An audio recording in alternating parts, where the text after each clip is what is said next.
जी, अस्सलाम वालेकुम। कैसे हैं आप लोग? ठीक हैं?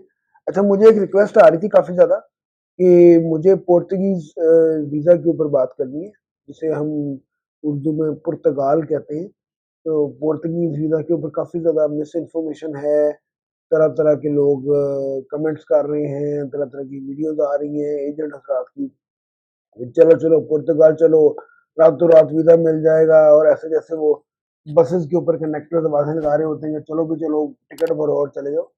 It is not like that. मैं आपको सिर्फ़ पोर्तुगीज़ पूरा जो प्रोसेस उन्होंने गवर्नमेंट ने शुरू किया, मैं उसको ज़रा एक्सप्लेन करूँगा इस वीडियो के अंदर, ताकि आपको समझ आ जाए कि है क्या। क्योंकि हमारा फिर वही प्रॉब्लम है कि हम लोग पढ़ते नहीं हैं और हम वीडियोज़ देख के ही एक बना लेते हैं माइंडसेट कि जी, ये फलाना कह रहा है तो ये ठीक कह रहा होगा। This is not like that. Portuguese visa जो इन्होंने कैटेगरी निकाली है पोर्तुगीज़ जॉब सीकर वीज़ा।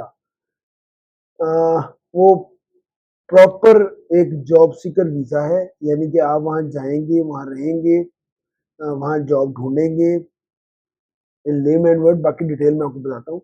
वहाँ रहेंगे, वहाँ जॉब ढूँढेंगे, जॉब मिल जाएगी तो आपको वर्क परमिट इश्यू हो जाएगा, ठीक है? It seems like very easy, लेकिन ये थोड़ा-सा लंबा प्रोसेस है।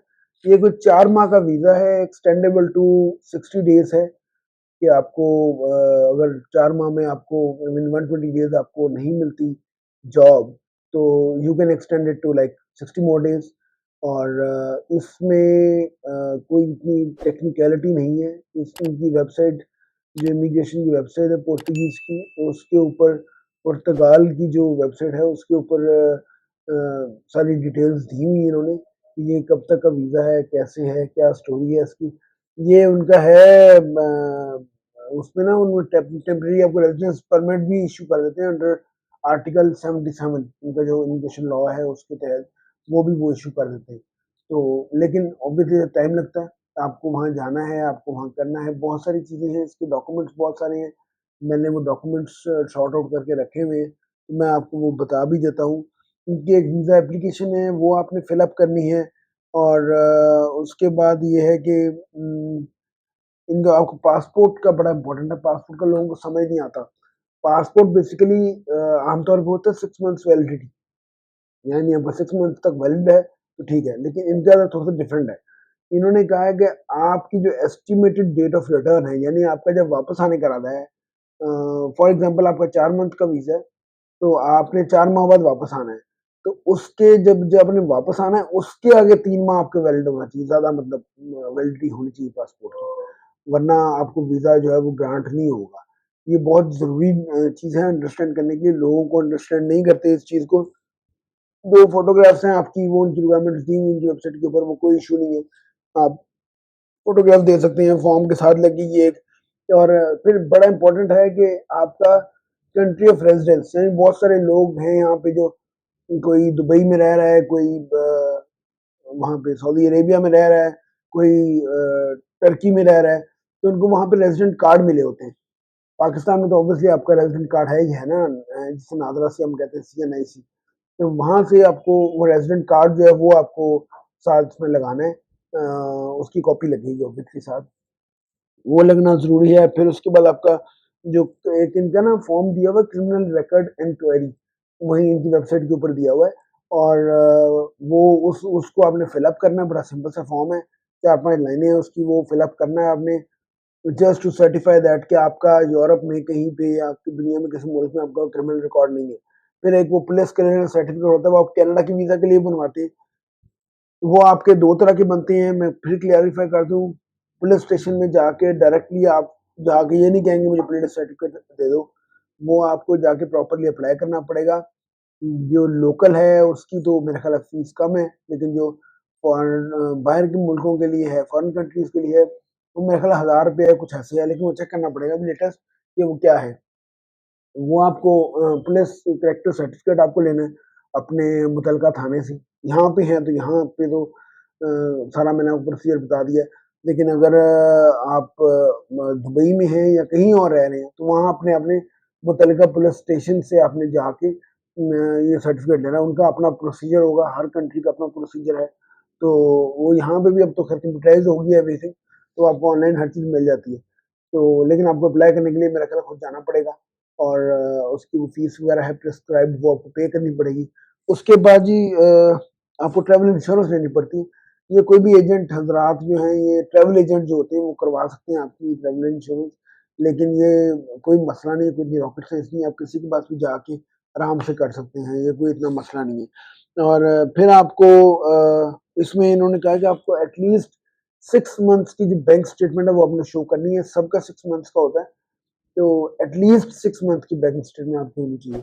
अब फॉर एग्जांपल आप यहाँ बहुत सारे लोगों का मसाइल है कि उनको बैंक अकाउंट ही नहीं है, ये बहुत इंपॉर्टेंट है कि बैंक अकाउंट नहीं है और फिर क्या होगा। अब उस सूरत में भी एक सोल्यूशन है, उस सूरत में उन्होंने सोल्यूशन ये दिया है कि आपका कोई जानने वाला हो पुर्तगाल के अंदर, उसके अकाउंट की स्टेटमेंट लग जाएगी साथ, ठीक है, उसके अकाउंट की स्टेटमेंट लग जाएगी, लेकिन उसके साथ कुछ कंडीशन उन्होंने लगा दी है कि उसकी जो है वो 705 यूरोज उसकी पे हो पर मंथ एटलीस्ट, ठीक है, वो मल्टीप्लाई बाय 3 और उसके बाद फिर उसका जो निकलेगी फिगर उसका जो 3 टाइम्स है वो आपके अकाउंट में बैलेंस होना चाहिए। तो यानी उसके अकाउंट में बैलेंस होना चाहिए, वो आपका उसकी अकाउंट स्टेटमेंट साथ लग जाएगी तो you are good to go, आपके लिए कोई मसला नहीं होने लगा उसके अंदर, वो इस पर कोई एतराज नहीं लगाएंगे कि आपकी अपनी बैंक स्टेटमेंट क्यों नहीं है, तो या ऐसे क्यों नहीं है, वैसे क्यों नहीं है। फिर यहाँ पे कुछ हजरात ये कह रहे हैं जी ले आओ तो पैसा रखो अंदर, पता नहीं 2500-2600 यूरो रखो और बस, it is not like that. आपको कम से कम 6000 यूरो अपने अकाउंट में रख लें, और वो भी अगर आप किसी प्रोफेशनल से एडवाइस ले लें कि उसे कैसे रखना है। It is not like that कि एकदम ला के फेंक दिया और उसमें रख दिया और फिर आपने कहा जी मेरा वीज़ा नहीं लगा। जो आपको उसका सोर्स ऑफ इनकम ज़रूर पता होना चाहिए, बहुत ज़रूरी है। तो वो जो है लिजिट तरीके से, एक लीगल तरीके के साथ आपके पास पैसा आया है, जहाँ से भी आया है, कोई प्रॉपर्टी बेची है, किसी से लोन लिया है, ये मैटर नहीं करता, आपने कहीं से भी लिया है। आपको उसको डॉक्यूमेंट्री तौर पर साबित करना है, ये थोड़ा-सा मसला आम आदमी के लिए मुश्किल हो जाता है। इसके लिए यू नीड अ लॉयर कि आपको प्रॉपर्ली बताए कि कैसे करना है, कहाँ से करना है, क्यों करना है। लेकिन आपको पता है मैं तो शुरू से खिलाफ हूँ एजेंट हज़रात के जो यहाँ बैठे हुए हैं। तो वो मैं अभी दोबारा बात रिपीटेडली बात कर रहा हूँ, अभी फिर बात करूँगा कि भाई एजेंटों से बचें। या तो आप खुद कर लें या आप किसी प्रॉपर प्रोफेशनल के पास जाएँ, थोड़े से पैसे ज़्यादा भर लें, लेकिन चीज़ अपना जो प्रोसीजर है वो प्रॉपर करवाएँ। उसमें ये ना हो कि वो चीज़ जो है वो आपकी खराब हो जाए और आपका ट्रैक रिकॉर्ड सारा खराब हो जाए। तो वो इसलिए, और उसके बाद हाँ, यही मेन-मेन चीज़ें हैं इसमें।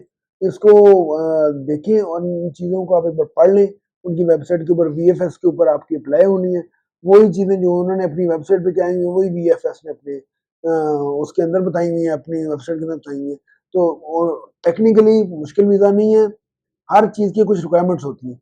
उसको अगर कोई प्रोफेशनल देखेगा, अगेन मैं दोबारा ये बात कर रहा हूँ कि वो प्रोफेशनल देखेगा जिसका इमिग्रेशन में एक्सपीरियंस है, वो देखेगा तो वो आपको ज़्यादा बेहतर बता सकेगा। लेकिन बराए मेहरबानी एजेंट हज़रात के पास ना जाएँ, एजेंट्स के पास जाने से बेहतर है कि आप खुद घर में बैठ के ट्राई कर लें। मैं आपको ऑनेस्टली बता रहा हूँ कि एजेंट हज़रात के पास जाने से बेहतर है कि आप खुद घर में बैठ के ट्राई कर लें। बार-बार कह रहा हूँ क्योंकि मेरा मकसद आप लोगों को एजुकेट करना है, मेरा मकसद आप लोगों को बताना है कि भाई असल क्या है और नकल क्या है। ये एक बड़ी अच्छी अपॉर्च्युनिटी है। आजकल इकोनॉमिक हालात अच्छे नहीं हैं। पाकिस्तानी जो बाहर जाना चाहते हैं और कोई इल्लीगल तरीके से नहीं जाना चाहते कि विज़िट वीज़ा लगाया और जाके गायब हो गया, वो ऑब्वियसली गलत है वो। तो ये एक प्रॉपर पुर्तगाल ने दिया है, शेंजन कंट्री है, यूरोपियन कंट्री है, आपको ऑब्वियसली आप कमाएँगी भी अच्छा और लाइफ़स्टाइल भी आपका बेहतर होगा इसमें। इसमें कोई शक नहीं है कि ऑब्वियसली पुर्तगाल आपके गल्फ शल्फ से बहुत बेहतर है। आपको एटलीस्ट रेज़िडेंसी मिल जाती है, आपकी चीज़ें फ्यूचर सिक्योर हो जाता है और ऊपर से सबसे बड़ी बात फिर अगेन शेंजन कंट्री है, ये बहुत बड़ी बात है। तो बहरहाल इन चीज़ों को फ़ोकस करें, एजेंटों से बचें और डॉक्यूमेंट्स को खुद देखें। मैंने आपको डॉक्यूमेंट की सारी लिस्ट बताई है। उस लिस्ट को बेशक नोट डाउन कर लें, मेरी वीडियो को दोबारा देख के उसको सारा नोट डाउन कर लें, क्या-क्या डॉक्यूमेंट्स हैं। मैंने आपको मेन-मेन डॉक्यूमेंट्स बता दिए हैं।